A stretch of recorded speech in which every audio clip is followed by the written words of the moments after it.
All right. Good morning, everybody, and thank you for joining us today. My name is Ben Brown, and I will serve as your moderator today for this webinar titled Weathering the Markets 2025 Weather and Crop Price Outlooks. It is a pleasure today to be joined by my colleague here at MU Extension, Dr. Zachary Lesser, a state climate specialist. Dr. Lesser is a great friend and travels the state for all sorts of Outlook programs. And so we look forward to him bringing some of his expertise and knowledge to today's program. We've had many informative discussions over the last month related to livestock markets and macroeconomy and fertilizer markets. And I look forward to another informative discussion today. Got a couple of announcements before we begin. Just like always, there will be a time for question and answers at the end of today's program. We encourage you to submit as many questions as you would like, either by name or using the anonymous function. Questions can be submitted using the Q&A feature at the bottom of your screen. If you do not see that logo, just hover your mouse at the bottom and a taskbar will appear. If that's still not working, you're welcome to email me those questions at bpbrown@missouri.edu. Questions will be asked at the end of the presentations today. Our goal is to get to as many as we can. If we do not get to all of them, a full list of questions will be available on the program website or posted along with the webinar recording on the website. Speaking of the webinar website, the location for unanswered questions, slides, and upcoming webinars and events can be found at fapri.missouri.edu. Then it's under the Outreach tab, and then select Event Series 2025 Ag Lenders webinars. Each webinar has a spot for your clients to register if they would like to attend for themselves. I have three asks of you today. I ask that you be engaged in the presentations by following along and asking questions. I ask that you share this information with others in the food and ag industry. And I ask that you fill out our program evaluation at the end of today's program. Program evaluations are important to us because they allow us to review the success of the program in relation to our education objectives, identify future topics of relevancy to our attendees, and provide the information needed to compete for program support dollars. The evaluation is anonymous, internet-based, and will launch in your internet browser at the conclusion of today's webinar. If you have to leave early, please budget 3 to 5 minutes to complete the survey. This is our fourth in our spring University of Missouri Extension Education webinars planned for stakeholders of the College of Agriculture, Food, and Natural Resources. We encourage you to hold these dates to enhance your farm management skills and those of your clients and stakeholders ahead of the 2025 growing year. A recording of the first three webinars on poultry and dairy markets, fertilizer markets, and macroeconomic outlooks can be found on the website. We have two more after today, and we encourage you to come back. And if you want, you're welcome to invite any of your friends and clients to join as well. So as we get started today, I do have a couple of poll questions to encourage audience participation. We're going to start with the weather ones because Zach's going to be up first. So I'm going to go ahead and launch today's poll. But the question is, how significantly do you consider weather forecasts when making decisions either for your operation or in relation to your clients? And so if you're a lender, you might say, okay, well, how much do I take weather forecasts into consideration when deciding on loan applications or providing operating notes to producers, whether that be a low-lying area that's easily flooded or something like that when you're making decisions. So we'll give you a couple of minutes here just to get those lined out, and then we'll share as always and move on to the next one. All right, it looks like we're there. I'm going to go ahead and share the results. 46%, almost half of you said moderately. 25% of you said very significantly. And so, weather does play into decision making. And so, I think that should be nice to hear for Zach as he thinks about this as we move ahead. We're going to move to the second one. So our second poll today is going to also relate to weather. It's going to talk about, severe weather and the chance of, if severe weather, hail, wind, tornadoes, or floods were to hit in 2025, how well could the ag sector of Missouri manage the financial impacts? And so 1 being not at all, 5 being fine. How well would we be able to handle or absorb that financial hit if extreme weather were to cause, impacts at the farm level?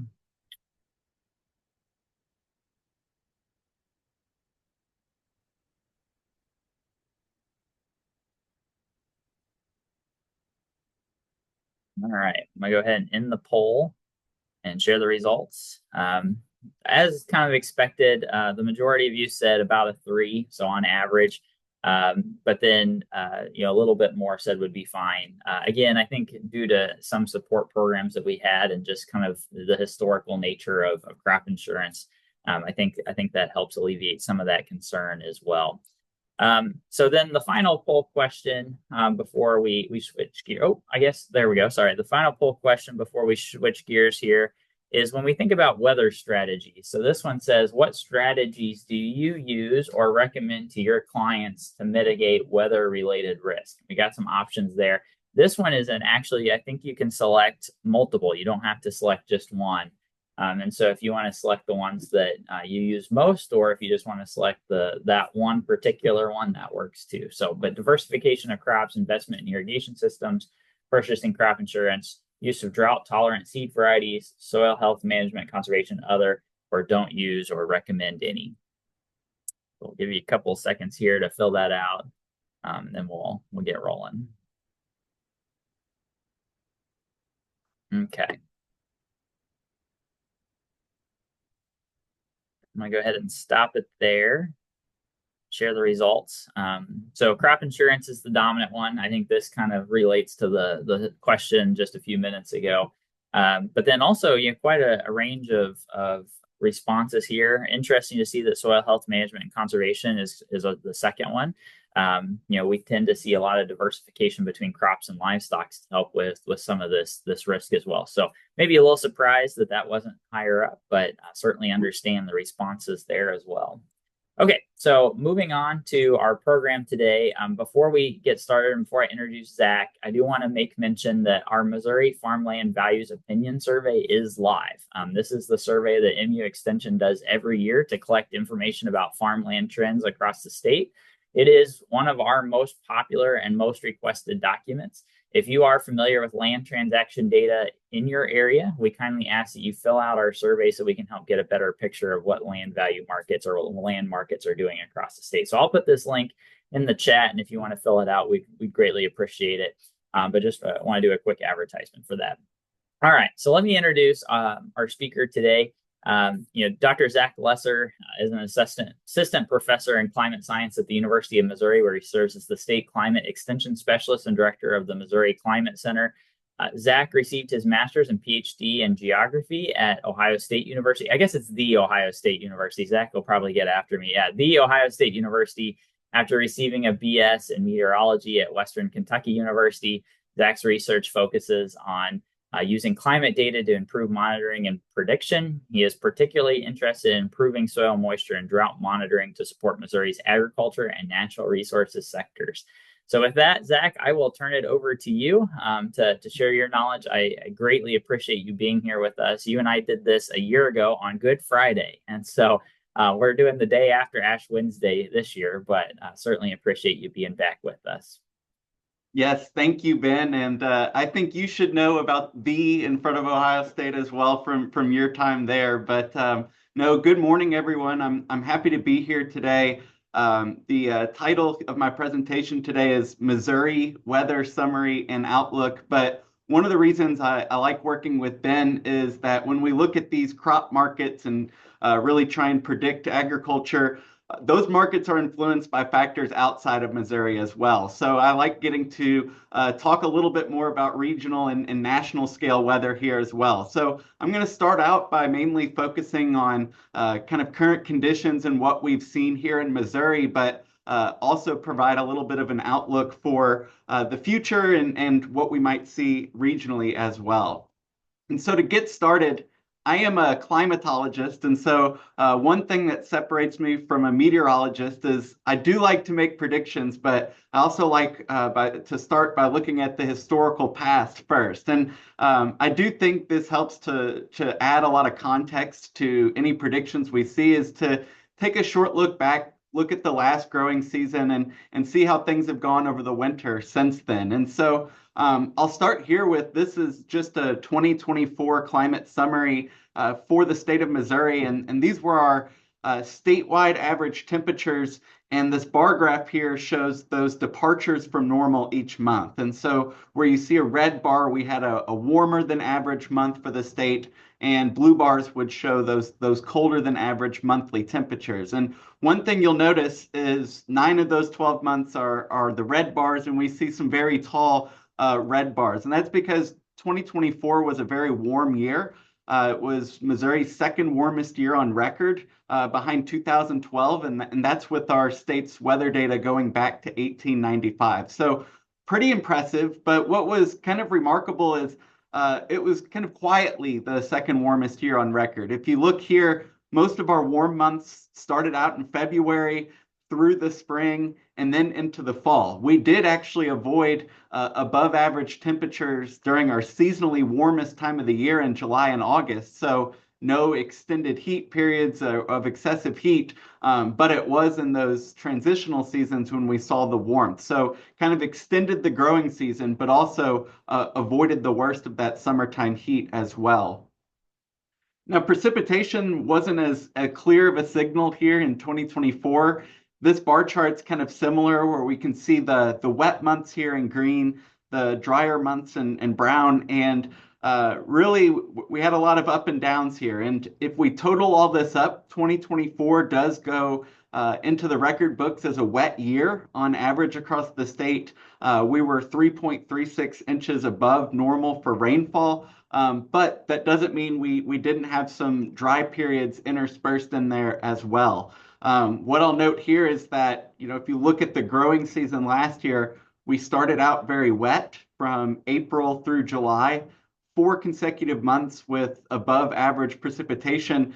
But then if we look at August through October, we had a 3-month dry period and kind of a quick onset drought event. And so if we look at that time period just there, 11th driest August to October on record. So when we talk about that 3-month period, almost a 1 in 10 or 1 in 15 year drought. And so that did impact a little bit, late season crops and forage as well. But it's kind of hidden when we look at the whole year, which is pretty common to see in Missouri with swings between dry and wet. And so at the end of that dry period in October, we had a lot of coverage on the drought monitor map. A lot of folks were worried about drought. And then just as quickly as we went into that drought event in late July and August, we came out of it for the most part. So for those that might remember, depending on where you are around the state here, we see this is a 2-week precipitation map on the left from October 28th to November 11th. And really, if you see anywhere in blue here, that's greater than 5 inches of rainfall over 2 weeks. And so this was a really wet period. We had up to 12 inches in the Ozarks and some flooding issues as well.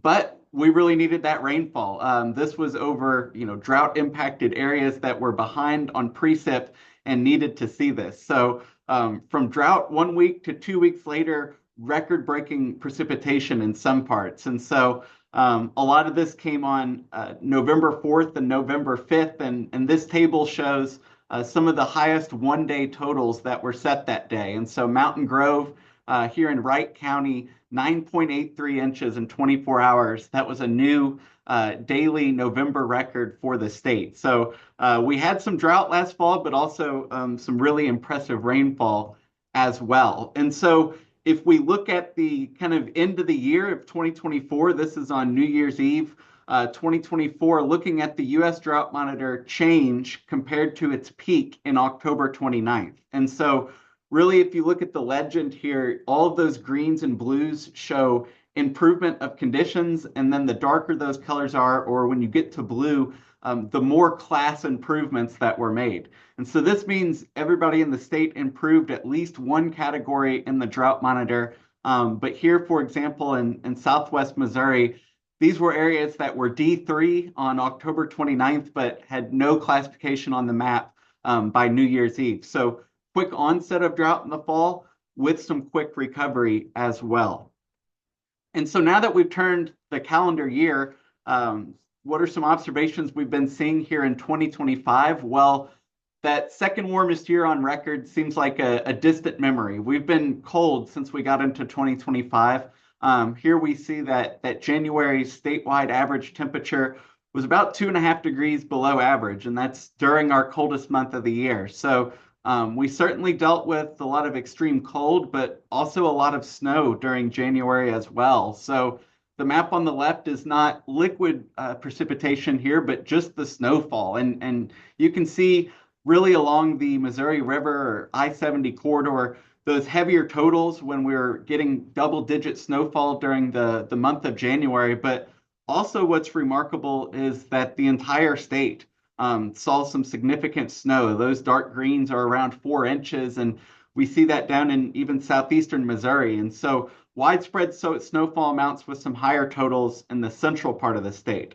But since we were thinking about that drought that we saw in the fall of last year, hopes are that we, see a surplus of moisture this winter so that we could make sure to go into the growing season fully recharged from that drought. And while it was a snowy month, if we were to melt down all of that snow and ice and sleet into liquid equivalent precipitation, we were a hair dry during the month of January. And if we also look at this map as the accumulated precipitation percent of normals, that statewide average was also propped up by some heavier rainfall in winter weather in the Boot Heel in northwest Missouri as well. So something to note is that here we have this kind of area from southwest to northeast Missouri that was drier. And here we see at the end of the January, that area was depicted by abnormally dry or even moderate drought on the U.S. Drought Monitor map. So still dealing with some of these lingering issues from last fall. Now, if we look at February as a monthly summary here, pretty much the same as January. Winter just kept on here, and we see that temperatures, again, were really close to 2.5 degrees below average. So another cold month here in February. And again, precip-wise, snow and winter weather was the main story. So here we saw that it was really southwest Missouri into the Ozarks that were the big winner in February, with getting up to a foot during that month. But if you look at the whole state, once again, everybody got in on that snowfall. So two snowy, colder months, but again, the liquid equivalent was dry. So in February here, about 2/3 of an inch below average. And outside of the Boot Heel, this was the story for a lot of us. We got some nice snow, but not the type of moisture we usually see during February. We were still running below average. And so now this is the most recent version of the U.S. Drought Monitor that came out this morning. And we see that things have expanded a little bit. There's still this southwest to northeast kind of corridor of dryness, but more D0, some more moderate drought up here, D1, and even some severe drought, D2. You see how dry they were in February, and they're actually seeing a lot of rivers and streams that are very low in that part as well. So seeing a small expansion of drought conditions as we're here in February going into March. And so now I want to kind of talk about drought a little bit, but also zoom out. And because we saw a little bit of drought in Missouri here at the end of 2024, but it was our third consecutive year that the state has dealt with some drought impacts. And so we saw drought conditions during the growing season in 22, 23, and 24. And this has not just been an issue in Missouri, but through a lot of the kind of agricultural production zones of the U.S. And so this map here shows the last 3 years of precipitation going back to 2022. And these are departures from normal. So where you see these warmer colors, these are areas that are behind on rainfall or below average during those 3 years. And then the kind of cooler colors are wetter locations. And we see that same southwest to northeast zone in Missouri here. A lot of these locations are more than a foot behind on rainfall over the past 3 seasons. And that footprint extends into Kansas, Nebraska, Iowa, getting over into Indiana, a lot of the Corn Belt, but a lot of the Central Plains as well. So drought has really been kind of a thorn in the side of agriculture for 2 or 3 years now. And that's why if we look at today's drought monitor map zoomed out for the whole U.S., 67% of the country right now is at least D0 or in some level of drought. So we don't see a lot of white on the map of areas that are doing pretty good. So This is the result of kind of those 3 years, and we could really use a wet year to completely put down drought concerns in a lot of these areas. Another area I'll note too that's gotten significantly worse over the winter is getting farther west out into the high plains here in the Dakotas, Nebraska, and Wyoming as well. And over the past 90 days, this is that percent of normal map here, but for the whole country. And we kind of see the theme has been for almost everyone just to be a smidge on the dry side. There's been a pretty active storm track here in the Boot Heel over into Kentucky and the Ohio Valley, a little bit into northwest Missouri and Iowa, but a lot of the states kind of in this 50 to 75% of normal precipitation, and so is a lot of the central of the U.S. And so not only do we have the long-term drought concerns, but everybody's just a little bit drier here going into spring. And so this is kind of my synopsis of drought in Missouri, but I would say you could generally apply this to a lot of the Midwest and plains too. We have some dryness and moderate drought ongoing right now. So right now that's 56% of Missouri as we're going into the growing season. Wintertime precipitation did help. All this snow and rain was good. It recharged the soil moisture some, but we didn't get as much as usual. And so there's still some soil water deficits across the state. The worst part is it's that southwest Missouri to northeast. These were the areas that were worse last fall and stayed below average over the winter. So the places that got the most rainfall didn't necessarily need it, like the Boot Heel. And we still have residual impacts from 3 years of drought. As you all know, drought doesn't just happen and go away when we talk about agricultural and economic impacts. There can be some kind of long-lasting impacts when we deal with persistent drought like we've seen. And so I wanted to put this background out here as we go into kind of a growing season outlook, because we're looking for wet conditions to avoid any kind of impacts from drought conditions getting worse here.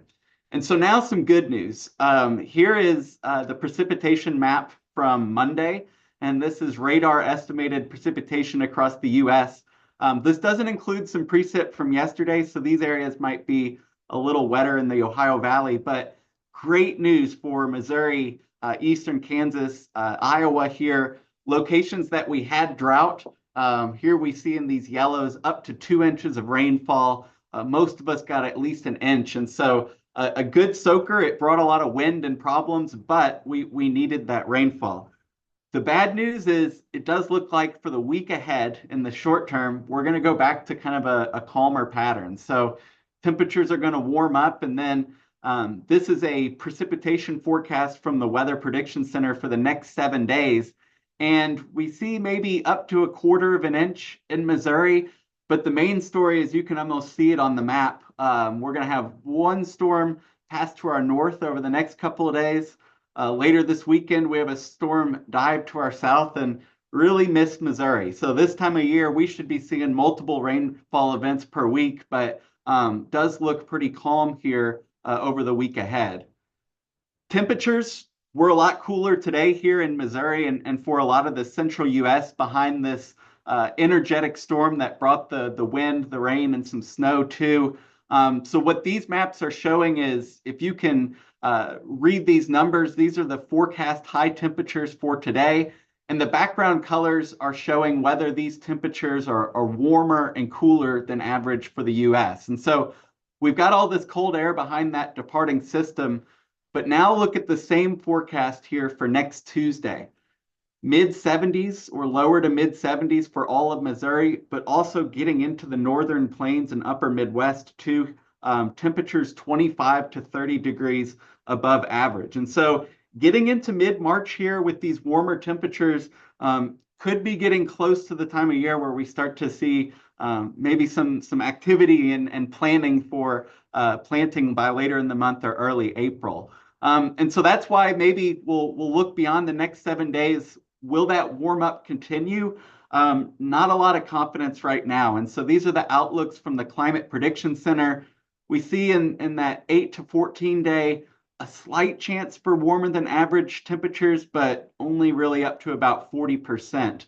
But we do see here the kind of tendency for maybe this active storm track to continue in week 2. And so maybe see a few systems that come and bring more precipitation, maybe to the eastern 2/3 of Missouri. But again, not a lot of confidence in that forecast.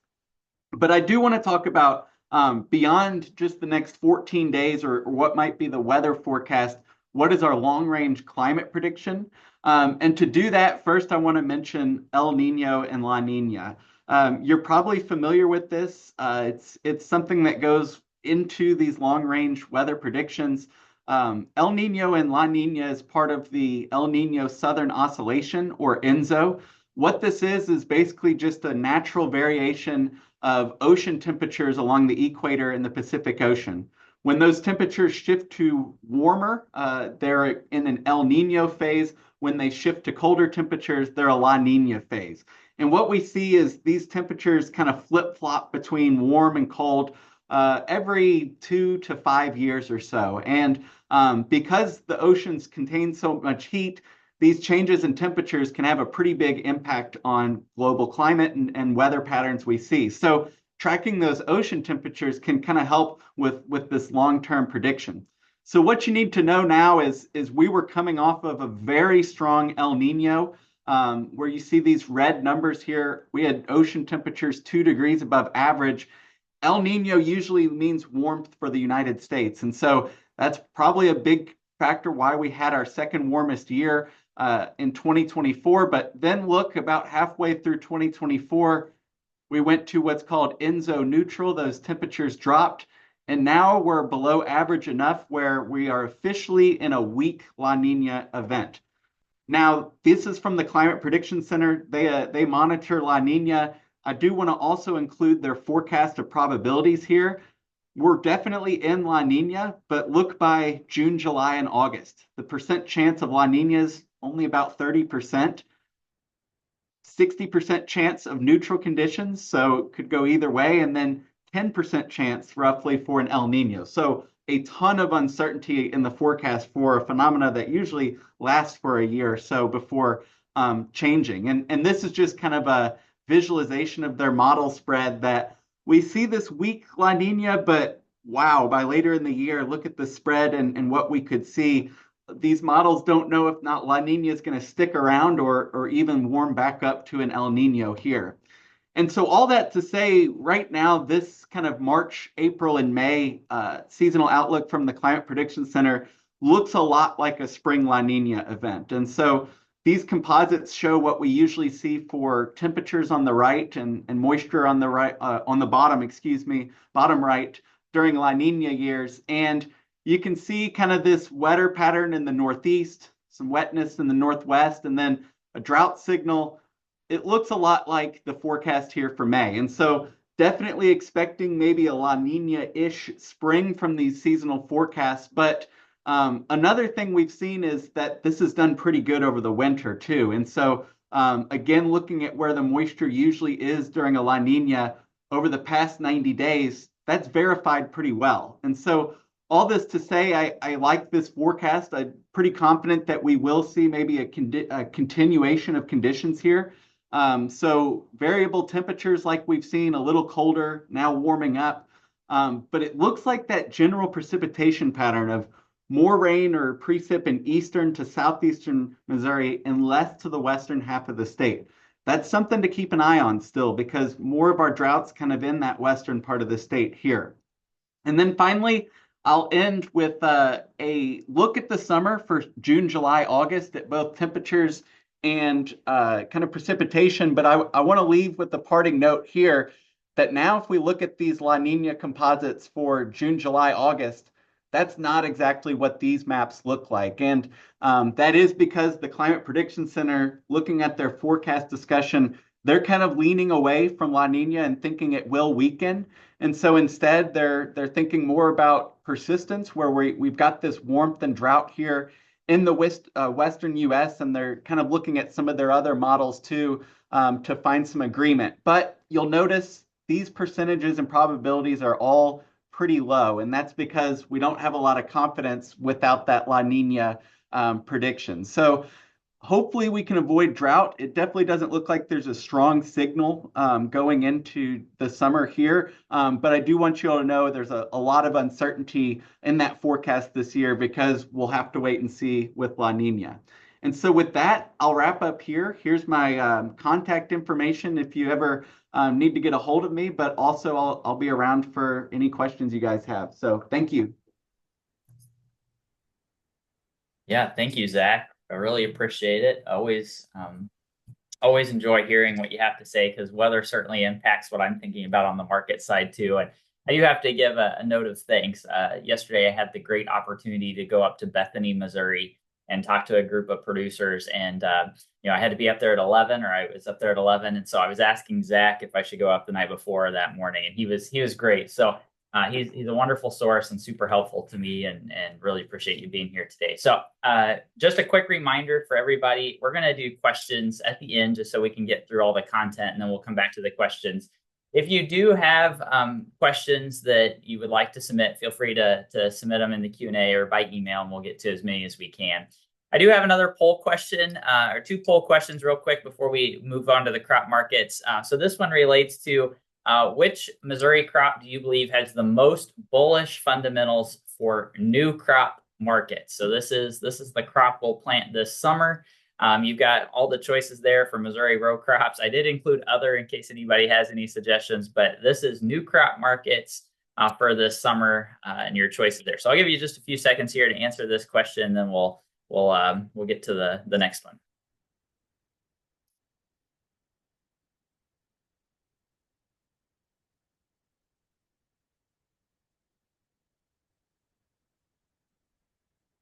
Okay, a few seconds here. All right, I'm gonna go ahead and end the poll. Don't worry, if you didn't get a chance to answer this one, you'll get a chance for one more. So the predominant answer, about half of you responded corn. I think corn has some bullish fundamentals for the old crop market right now, but as I'll tell you, I think maybe as we get into the new crop market, I am a little bit concerned. And so we'll talk through some more of that. It is interesting. Soybeans received a favorable 15% response rate there as second place. And I think I would probably agree. I think we maybe see a little bit stronger fundamentals for new crop soybeans than our old crop markets currently. I do have one more poll question before I get to my remarks. So this one relates to regarding land and specifically what you think Missouri producers are going to do. So do you think we're going to reduce planted acreage in total due to low margins across the board? Will we farm more land that we've converted maybe from pasture to help spread those fixed costs out? So, again, kind of bucking that trend of low margins by saying we can just produce our way out of tight margins, or farm about the same amount this year as what we did last year across Missouri. So give you a few seconds here to answer this one. And then we'll move on with the program. Okay, just a few more seconds here for anybody that would like to answer that hasn't yet. All right, we're going to go ahead and end it there.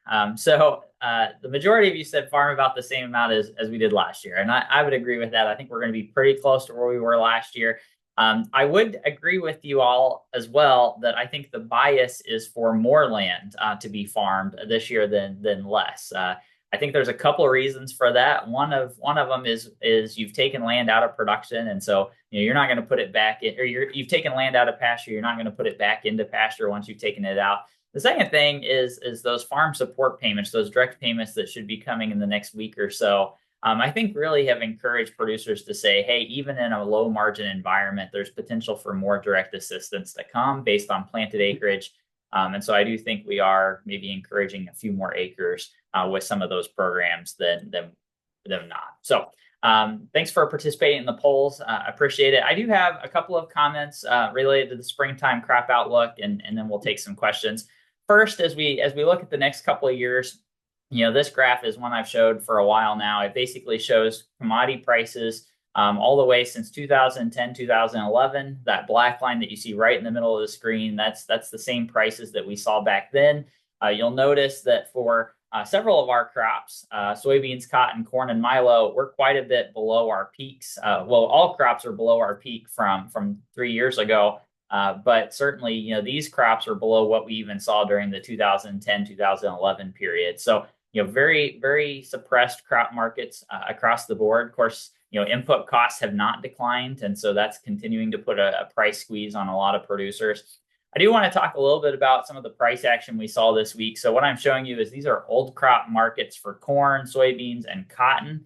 Earlier this week when the tariffs were announced on Canada, Mexico, and China, we saw markets kind of fall off pretty hard across the board over a couple of trading sessions. It hit corn particularly hard. We've rebounded a little bit. I think we got oversold and we've rebounded some. We're up again today.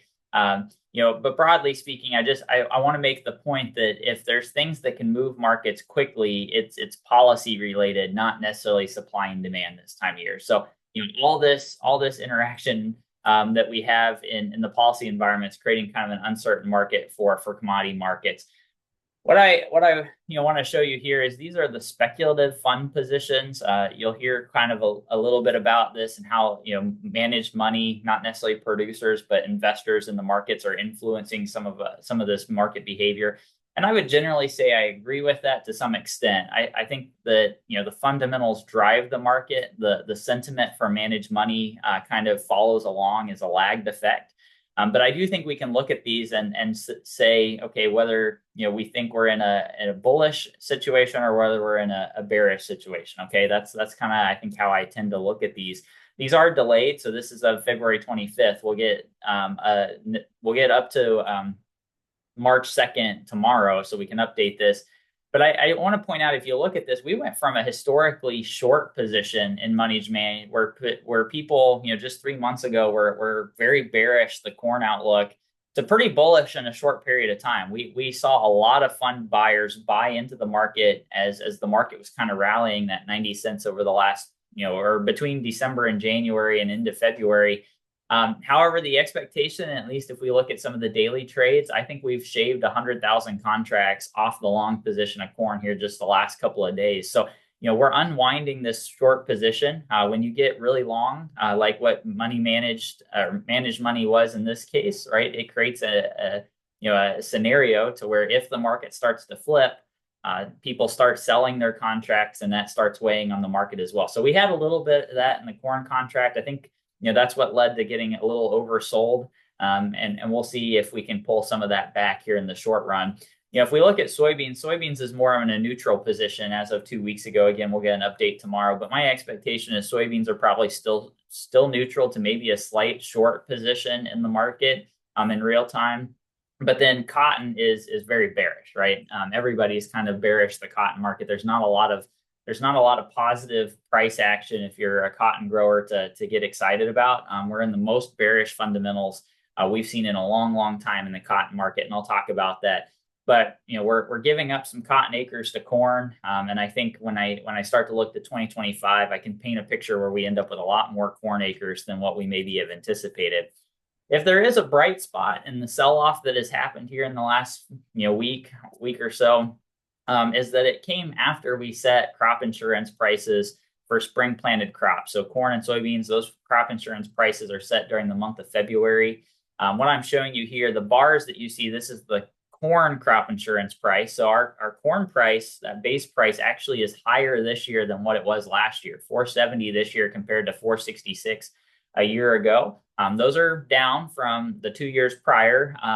But the point I want to make is when we look at the guarantee for corn of $470 in relation to the guarantee for soybeans of $1054, that creates a price ratio that is favorable, the most favorable to corn that we've seen all the way since 2016.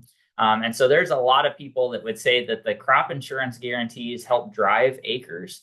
That if you get a favorable picture or a price protection under corn compared to soybeans, that it really kind of pulls some acres in Illinois, Indiana, and Iowa into corn. And I think that's, again, I think if you think of the bias that we see in the market, that's kind of the bias, is that we're losing acres of other crops and pulling them into corn. And certainly the crop insurance guarantees would play that out. As I mentioned, the fact that we saw this price sell off here the last week come after setting these crop insurance guarantees, that gives producers a little bit more of a safety net than if this would have happened a month ago. So just something to think about as we look ahead. I do want to talk about trade because trade's been in the news. I've gotten, I don't know how many emails and requests for comments this week. And certainly as I've been traveling around, producers want to talk about what's happening. So I just thought I'd run through a quick timeline. So back on February 1st, President Trump and the US announced that they were going to impose tariffs on Canada and Mexico of 25% and a 10% tariff on imports from China. Those were set to go into place on February 4th. A day before that, the U.S. paused tariffs on Mexico and Canada for 1 month. And so again, I go back, I don't know if ag producers had any influence on this. This is how rumors get started. But I do think delaying those tariffs 1 month to allow crop insurance prices to get set was beneficial to producers. It helps provide a little bit more of a safety net. But those were paused. In the meantime, China went ahead and imposed retaliatory tariffs of 15% on U.S. coal, liquefied natural gas, and 10% on agriculture machinery. So, all the machinery that we export primarily out of the port of Baltimore was seeing a higher price.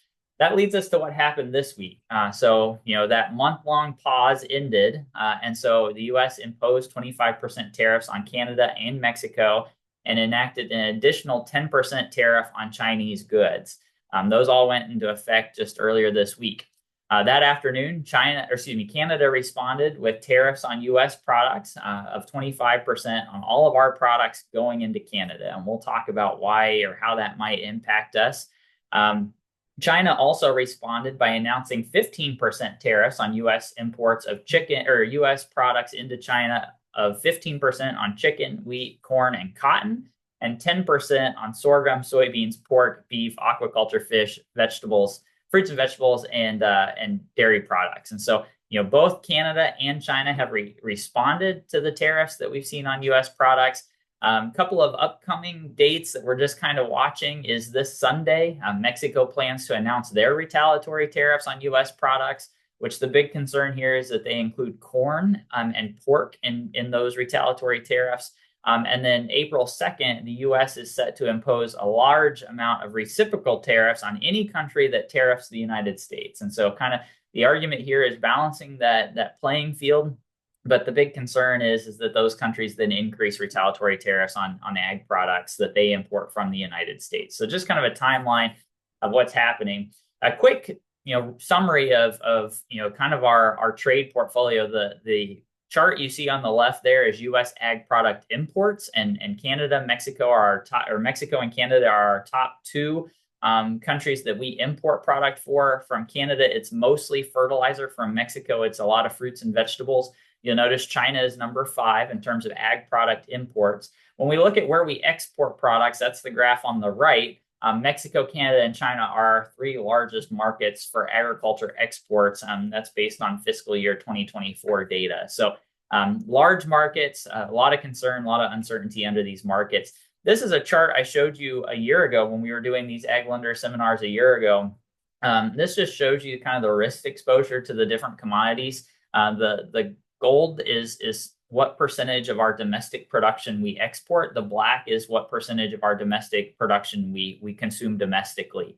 So you can see there are some commodities where we just don't export a lot of product, beef being one of those. And these are 3-year averages. So even with our tight beef supply now, beef is probably a little bit more protected from some of this trade renegotiations or trade uncertainty more so than other commodities.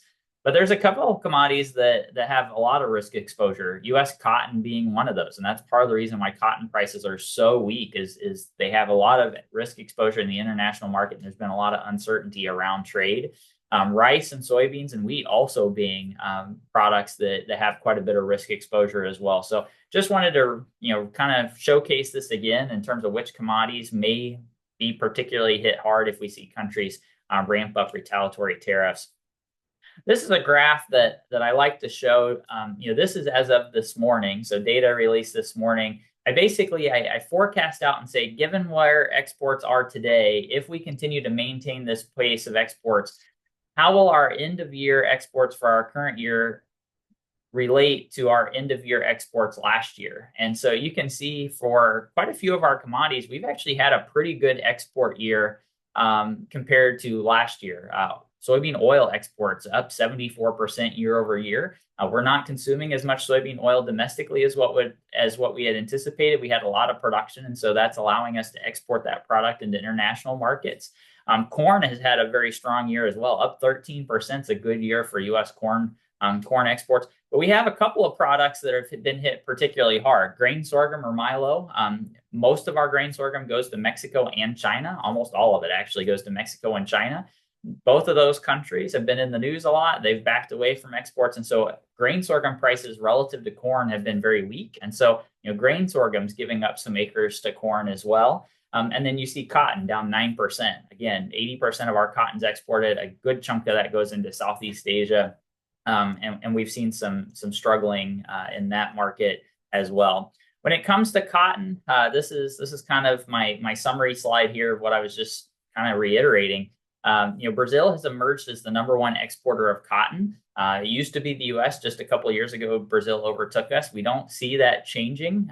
India has become a net importer after being, an exporter for a lot of years. They have become an importer of cotton. If you look at the graph to the right, one of the things that I want to point out is, our expectation for the current year is China does not import as much cotton. They're the world's largest importer of cotton, and due to their macroeconomic conditions, they're just not importing as much from the globe. So they're backing away. They don't have the need for it, and they're particularly backing away from U.S. cotton import, or U.S. cotton products. And so that's been a headwind for our market. And as I look ahead, I think that softer demand in China and kind of some of the trade tensions we're having with them, I think leads to a kind of a bearish picture for the cotton market. And it's played out in that fund position I was showing you earlier. Even speculative money kind of views cotton as a bearish market as we look ahead. I just also want to talk about risk exposure. So when I mentioned those commodities that we've sold a lot of, I've basically taken all of those and I've said, okay, we've shipped some, but we also have quite a bit more to ship. And where could some of that risk exposure be? The tariffs that China implemented on U.S. soybeans certainly drew a lot of attention, but we're kind of at the back end of our export season. We typically do not send China a lot of soybeans this time of year because we've already shipped them what we're going to send, and Brazil becomes the dominant source of soybeans. So yeah, we have about 18% of our soybeans that we've sold onto the global market still left to be shipped, but most of those are other countries not named China. That's European Union and some other countries. The big concern, I have two big concerns, is corn. 53% of the corn that we've sold to international markets remains unshipped. Most of that is to Mexico.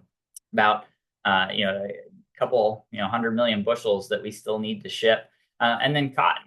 Cotton remains exposed in this global market. Cotton exports are down year over year, but even a good chunk, over half of what we've sold, hasn't been shipped yet. So that remains a concern if we start seeing countries cancel sales. That could be further pressure on our market as we look ahead. A couple of things I just want to highlight as concerns for me. The first is ethanol trade. This graph shows you monthly ethanol trade for U.S. ethanol. You can see that we used to ship a lot of ethanol to Brazil. We don't ship as much ethanol to Brazil as what we used to, but Canada has become the dominant market for ethanol exports. And with the implementation of 25% tariffs on U.S. products coming into China, that includes ethanol. And so this is something that worries me is that they start backing away from ethanol purchases, and that really starts to weigh on our ethanol demand and lowers the margins and the incentive to crush corn for ethanol product. We saw ethanol stocks jump over the last couple of weeks. The gold line that you see there relates to the range of the 5 previous years. Ethanol stocks are as high now as they were back in April of 2020. I've been asking audiences, if you remember back to April of 2020, right before that, we had COVID and we didn't drive as much. And so it was a domestic consumption story then. Now we're looking at an international consumption story. People, including Colombia, are backing away kind of from some ethanol purchases, and that's starting to weigh on our ethanol margins. If we look at those ethanol margins for producers or for ethanol producers, we saw a couple of really strong years in 2022 and 2023. Ethanol profitability was fairly strong. 2023 and 2024, the average profit for ethanol producers for a gallon of ethanol was just under 40 cents a gallon. That's dropped all the way down to 11 cents a gallon for our current marketing year we're in right now. In fact, if you look in real time, we've seen quite a bit of negative margins here the last couple of weeks as ethanol prices have really kind of slimmed down. So again, I think we're entering in this environment to where ethanol maybe backs off from a very strong year in 23 and 24, and we see a little lower demand. Of course, on the soybean side, the big concern is South America. We continue to see Brazilian soybean acreage and production continue to grow. The bars here show you soybean production. The black line is planted acreage of soybeans, and so they continue to add more acres. They continue to improve on their yield side, and that leads to more overall production that they're putting onto the world market. Of course, it's not just Brazil; it's all the countries included: Brazil, Argentina, Paraguay, Uruguay, and Bolivia. The red line here kind of represents Chinese demand. If you want to think about it in terms of that, these are exports, and we've seen as China demand has kind of slowed or moderated, that's left all this growth in soybean production to kind of swell the global market. And so that's been a very bearish picture for our soybean market as we look ahead. I get asked a lot, why does Brazil keep expanding soybean production when we here in the United States are kind of facing some deterioration? A big chunk of this is land conversion. They're converting land primary from pasture. Most people think it's the Amazon rainforest. It's really not. It's mostly pasture that they can convert relatively quickly. They're able to increase double cropping, so they grow a full season soybean followed by a short season corn. They keep growing that, and so that keeps adding acres. Our estimates are they have about 70 million acres of pasture they could convert to row crops. They have about 40 million acres that they could double crop in addition to what they're currently doing. So that's 110 million acres that they could bring into production either for soybeans or corn in the next 5 years, and that'll continue to push pressure or put pressure on our prices unless we increase demand. They are a relatively low cost producer. There's a couple of reasons for this. One, land is not yet binding, so therefore it's able to keep relatively low compared to the United States. Their economies of size certainly help their production. So the average Brazilian farm is about 10 times the size of the average US farm. They have lower equipment costs. Their federal policy hasn't been baked into prices yet either. And so they have a higher failure rate, even though they have a low cost structure. And then the big difference has been on the exchange rate. So, I studied abroad back in January of 2015, and back then, $1 equaled 2.57 Brazilian reals.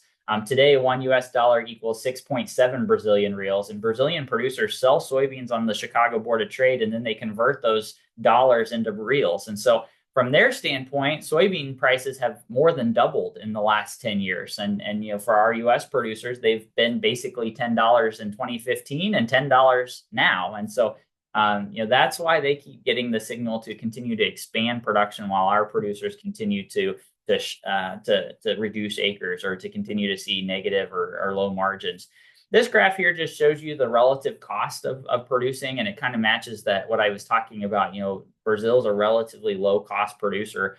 It's mostly the fixed costs here in the United States, land and equipment, that really kind of put a damper on our profitability. The graph on your right shows you their cost structure, and then the triangles represent revenue, and then the numbers represent a 10-year average profitability. So over the 10 years between 2014 and 2023, U.S. producers were losing on average about $50 to $70 per acre for soybeans when you take into account all costs. Not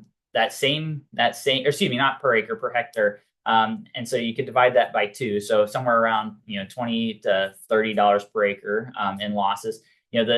That same methodology used for Brazil, they're looking at $213 per hectare in profits. You divide that by 2. They basically saw $100 per acre over that time period on average. So again, the economics do matter here and certainly provide the incentive, at least for Brazilian producers, to continue to expand production. There are a couple of things that we can learn from this. So when we look at the different commodities, the Southern Hemisphere, mostly Brazil, Argentina, Paraguay, Uruguay, and Bolivia, have grown their soybean and in more recent years cotton production. They represent about 57% of the global production of soybeans and about 26% of the global cotton production. But this is what I like, and this is kind of where I've been focusing some of my attention. Yes, they've been growing their production, but if we look at their likelihood of deviation of production, so what's the likelihood that they have a poor crop? The southern hemisphere is extremely volatile, and you can see their percentages. That's the blue bar here. The higher the percentage here means the higher the likelihood that they have a bad crop. And so you can see the southern hemisphere is more risky than the northern hemisphere. But what we also find is that the two hemispheres aren't really correlated. And so if you add them together, a drought in the northern hemisphere doesn't necessarily mean a drought in the southern hemisphere. And so for corn, soybeans, and wheat, by the growth that we've seen in South America, it's actually taken some of the volatility out of the global market. It's made it a less, production, or it's lowered the chances that we have, a production deviation or deficit in a year. So this is changing, our returns to storage and kind of how we think about marketing as we look ahead. So I'll be doing more on this, but just wanted to show you that, the southern hemisphere, they're growing in production, but their production is also very risky compared to the northern hemisphere. And so it has a tendency to really impact markets. On the biofuel side, kind of another bearish tendency outside of Brazil is in the soybean markets. I've showed this graph many of times. This is soybean crush by the National Oilseed Processors Association. The gold line here is our current marketing year, and we continue to set new monthly records for soybean crush. There's been a lot of investment in soybean crush, primarily to get oil to be used for renewable diesel production. And so we continue to set monthly records. The big problem here, though, is future oil demand. When we look at the outlook in terms of, can we continue to use this soybean oil? And right now we're waiting on guidance for 45Z, which is a production incentive for soybean oil. It got passed all the way back in August of 2022. It was supposed to go into effect January 1st of 2025. It didn't. So we sit here on March 6th with no clear guidance. But the big issue here is this was supposed to replace the biodiesel-based blenders credit. That expired on January 1st. And so there is no credit to incentivize the use of soybean oil for renewable diesel production. And so we've lost that credit, and the new credit hasn't gone into place yet. And so soybean processors are starting to talk about slowing down their production. So this is the map of where we've seen soybean crush facilities added. The light blue is where we see new soybean crush plants announced. The orange is expansions. But as I talked about, the lack of this guidance is causing some of these facilities to slow or delay their constructions. And so, maybe we don't get as strong of soybean crush demand as what we initially anticipated. Again, with the growth that we've seen in South America, this is kind of a bearish tint on our markets as we look ahead. The final thing I want to talk about is new crop acreage. And so this is where I think the market sentiment is going to quickly go. And this is why I maybe counter the poll question about which new crop market has the most bullish fundamentals. If we look at the expectations for 2025 relative to 2024, and these are USDA numbers related to the Outlook Forum. Of course, producers will supply their surveys here in the next week or so, and they'll be reported at the end of this month. But we look at these markets. Corn acres are expected up 3.4 million acres this year compared to last year. And that's probably even on the conservative side. I think there's a lot of people out there talking about a 4 to 5 million acre increase in corn markets. And certainly that would continue to weigh on these new crop corn markets as well. Conversely, we're taking soybean acres, we're taking sorghum out, and we're turning them into corn, cotton into turning them into corn. So maybe those markets, if we do see some more corn, maybe some of those markets see a little bit more bullish support as we head into the fall. Of course, weather will have an impact here as well, but at least from an acreage standpoint, it's something to consider. As I think about the price outlook for all the other crops, sorghum prices will likely follow corn. China trade does matter here a lot, and we've seen them back away from buying sorghum. And so it's been cheap relative to corn, and I think that'll incentivize people to exit grain sorghum and plant more corn. Rice, U.S. and global rice prices have declined on ample supplies nearly everywhere, and I think that's going to continue through this growing season. Hay prices are down on increased 2024 production. We did feed some more hay this winter, but lower grain prices certainly help producers or feeders, maybe find some available forage and kind of weigh on those hay prices as well. Canola, tariffs on Canada could boost U.S. prices for canola. We do import some canola, and especially canola oil, out of the Canada plains to make into renewable diesel production. That could help canola production here in the United States and specifically in Southeast Missouri. I'll show you that here in just, actually right now. We have seen some growth in winter canola. There's a program that's a partnership between Pioneer Bunge and Chevron, to where Pioneer provides the seed, Bunge buys the production, and then Chevron uses that to produce renewable diesel. The blue circle that you see there down in the Boot Hill of Missouri is where we've seen some growth in this program. And so, these tariffs that we've placed on Canada could actually help support the canola market in the short run here as we look out ahead. And then finally, and these will be in the slide decks that you can find online, these are my price outlooks, at least from a row crop standpoint. I think, the global picture remains relatively well supplied. It continues to put downward pressure on our prices for row crops and frankly, keeps them at or below break-even prices for producers. So the message I have for producers is to be disciplined and look for opportunities to add some value to your product. And if you get some pricing opportunities for new crop, due to a weather scare this summer, you might think about taking them, because I'm just not sure we're going to see a whole lot of price support or bullish price support later in the year. So here's my summary. Changes in policy, either biofuel or trade, can move markets quickly. The ones I'm concerned about in the short run are ethanol exports to Canada, corn exports to Mexico, cotton exports to China. Those are the ones in the short run I'm kind of concerned about.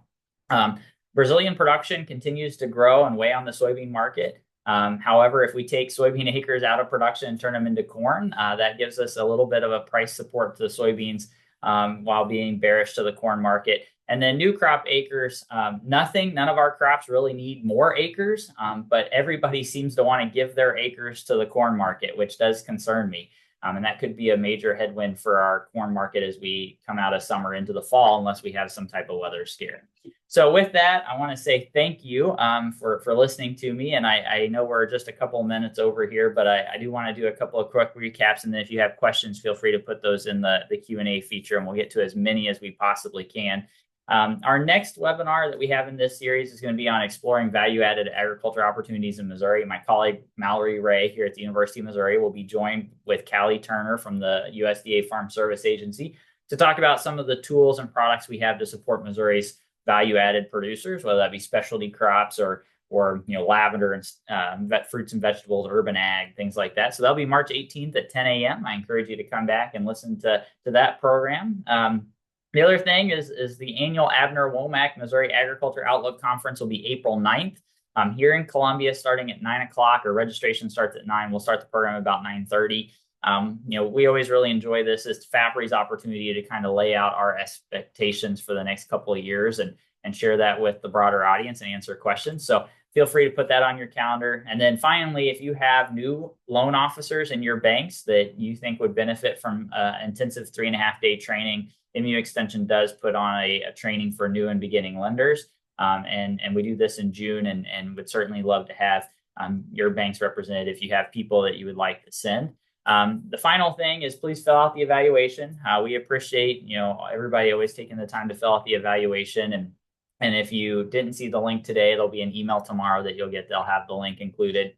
And then finally, just thank you for attending today. We really appreciate Zach being with us and all of you being with us. And so I just want to say that from me and all my colleagues, we appreciate your support and engagement in our programming.